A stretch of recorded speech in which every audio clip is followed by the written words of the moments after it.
propostas para a Assembleia Nacional. Escreveram um documento chamado Declaração dos Direitos do Homem. Por esse documento, distinções de classe arcaicas foram abolidas e todos os homens considerados como iguais. A Declaração dos Direitos do Homem foi um documento promulgado por uma Assembleia Nacional. Foi redigido em nome do povo, pertencendo à nação. O rei não tinha conhecimento deste documento que declarava definitivamente a tomada do poder pelo povo. Com a nova Assembleia Nacional como sua voz, os cidadãos franceses decidiram mudar tudo em seu mundo. Exigiram uma monarquia constitucional, direitos iguais para todos os homens e justiça sob leis razoáveis. Para que a revolução tivesse uma voz mais forte, Robespierre exigiu o aumento da liberdade para a imprensa e amordaçou o antigo regime. O resultado da imprensa livre foi a publicação de L'Ami du Peuple, o Amigo do Povo. Um jornal violento, cheio de ódio e provocações, criado por um ex-médico Jean-Paul Marat. Depois de uma série de profissões sem sucesso, Marat vivia na pobreza, abrigando-se durante um período nos esgotos de Paris. Foi lá que contraiu uma dolorosa doença de pele que agora obrigava-o a viver confinado durante longos períodos em um banho medicinal. Um Marat amargo e falido encontra na Revolução um canal perfeito para seu veneno. Jean-Paul Marat foi somente um desses descontentes profissionais para os quais, infelizmente, as revoluções oferecem abrigo. Marat despejou toda a sua bile, todo o seu ressentimento e colocou-o em um jornal que tornou-se um verdadeiro sucesso, o Amigo do Povo. Marat era um homem possuído por um ódio extraordinário. É só ler as páginas de seu jornal, O Amigo do Povo, para ver isso. Em todos os assuntos demonstra uma mentalidade completamente paranoica, vê complôs por toda parte, todos estariam planejando contra a revolução. E a resposta é muito simples para ele. A resposta é sangue, a resposta são cabeças.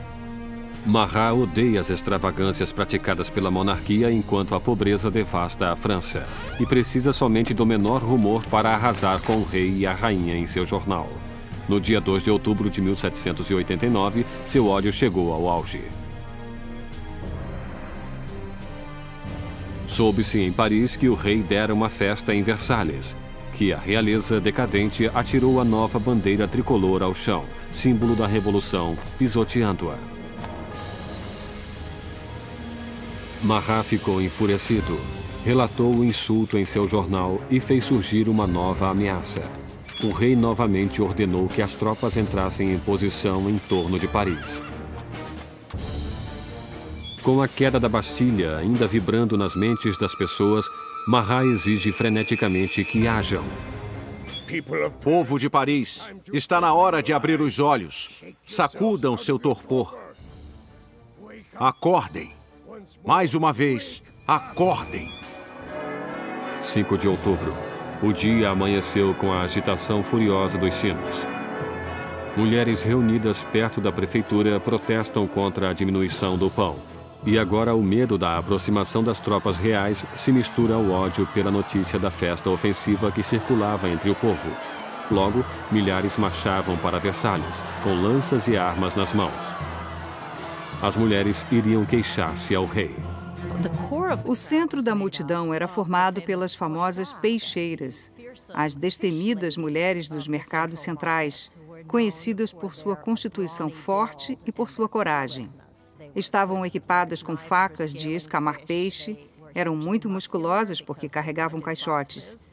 Ninguém gostava de enfrentar essas mulheres. Eram mulheres dos bairros pobres que eram mais afetadas pelo aumento do preço do pão, da escassez de produtos que subitamente começavam a perceber que precisavam agir. É extraordinário que essas mulheres comuns, a maioria nem sabendo escrever seu nome, de repente agissem como protagonistas de um processo histórico. No palácio, a notícia da aproximação das mulheres furiosas chegou às câmaras da rainha. Diz a lenda que foi nesse momento que Maria Antonieta disse a frase famosa que jamais foi dita. Maria Antonieta não disse que comam brioches. Isso é um mito. Ela, infelizmente, talvez nunca tenha nem percebido os pobres de seu país tempo suficiente para fazer tal declaração. Quando as mulheres reuniram-se fora dos portões, Luís compreendeu que a revolução não poderia mais ser ignorada.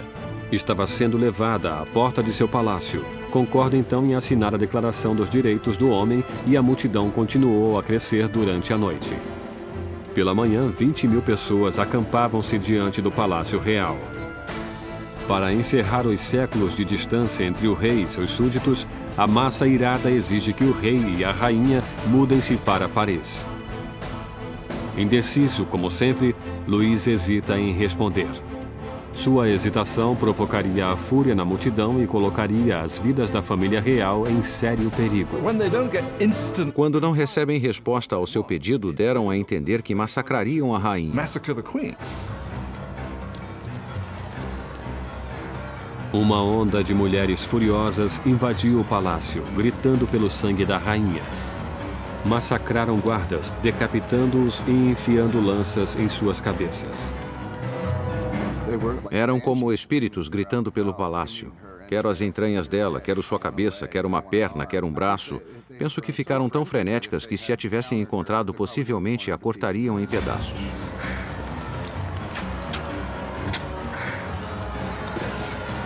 Temendo por sua vida, Maria escapa para os aposentos de Luís, poucos momentos antes das mulheres penetrarem em suas câmaras e estraçalharem sua cama. O rei e a rainha estavam à mercê da multidão. E o que ela queria era um pouco de atenção do rei. A única maneira das mulheres acalmarem-se seria a família real concordar em ir para Paris, já que as autoridades estavam em Paris. Seriam forçados a fazer o que o povo queria. 60.000 pessoas avançaram, deixando Versalhes em carroças e vagões carregados de farinha da despensa real.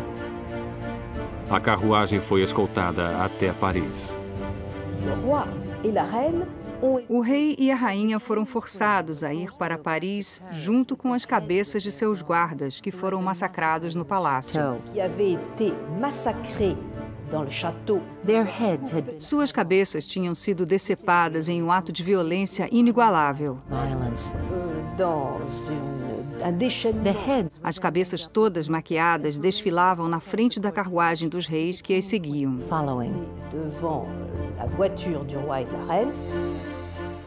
O rei e a rainha deveriam habitar agora o Palácio das Tulherias. Nunca mais veriam Versalhes. Quando a família real mudou-se para Paris, passou a ser prisioneira. Eles sabiam, todos sabiam, havia grandes limites para o que poderiam fazer ou sonhar fazer. Eram os prisioneiros da capital, não havia a menor dúvida.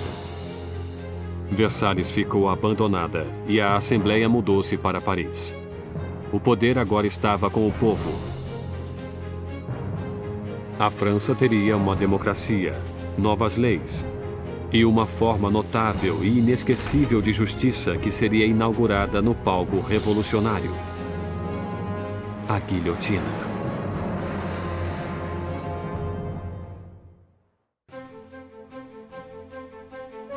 Maio de 1791, quase 2 anos depois que a família real e a Assembleia Nacional mudaram-se para Paris.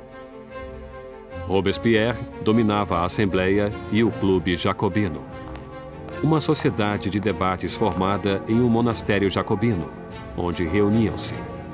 Naquele momento, acreditava-se que o centro da Revolução e Robespierre falavam com a força da moral. Seu verdadeiro norte era sempre o povo. Logo recebeu o apelido de O Incorruptível. A França agora era uma monarquia constitucional. O rei foi obrigado a dividir o poder com os revolucionários na Assembleia, mas a parte de Luís diminuía dia a dia, enquanto era obrigado a assinar lei após lei diminuindo sua própria autoridade, além de outra do regime feudal, a da Igreja Católica. Luís decidiu que chegara a hora de fugir da nova república e montar uma campanha para reclamar seu reinado.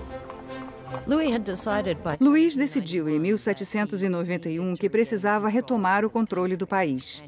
e sabia que só poderia fazer isso com a ajuda de um exército estrangeiro. Teve então a ideia de fugir do Palácio das Tulherias e dirigir-se para a fronteira mais próxima. 21 de junho de 1791.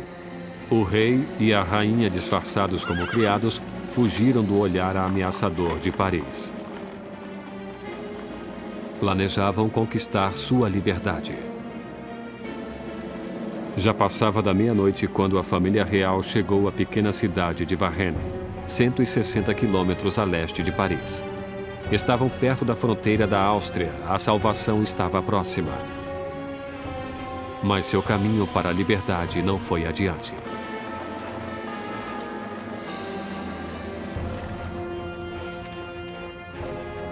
Os rumores sobre a fuga real precederam-nos em Varennes.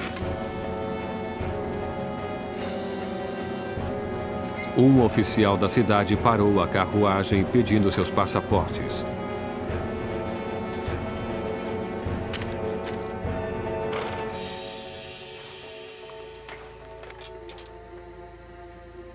Sua suspeita foi confirmada. Era a assinatura do próprio rei. Ele ficou surpreso com a visão de seu rei.